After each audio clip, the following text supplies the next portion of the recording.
Elle porte l'immense en elle, l'immense de son territoire, l'immense de l'espace. Et donc il y a une ouverture dans la poésie chinoise et dans la poésie orientale, on va dire, mais chinoise particulièrement, une ouverture à l'infini, au très grand.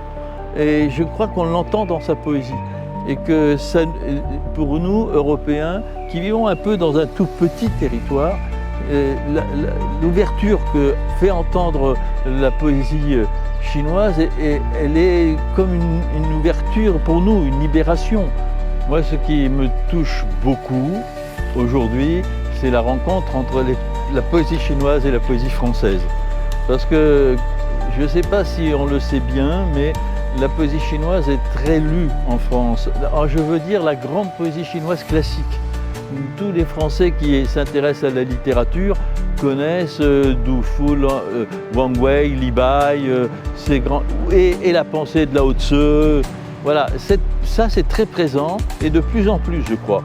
Peut-être ce qu'on connaît moins, et c'est dommage, c'est la poésie chinoise d'aujourd'hui. Et donc cette rencontre, elle me touche beaucoup parce que ça permet de lier la poésie vivante des poètes français vivants et des poètes chinois vivants. Je pense que ce lien à travers la poésie, il vaut pour le monde entier, c'est-à-dire tous les peuples depuis toujours, les peuples du monde entier, dans l'histoire humaine, ils ont une langue commune, c'est la langue poétique. Et là, on oublie les coutumes, le contexte social, politique, les religions.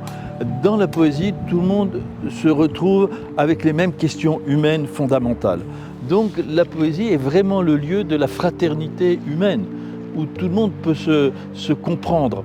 Et alors, je sais que pour ce qui concerne la Chine, par exemple, moi qui suis un poète français du XXIe siècle, si je lis un grand poète chinois d'il y a 800 ans ou 500 ans, il va me toucher profondément.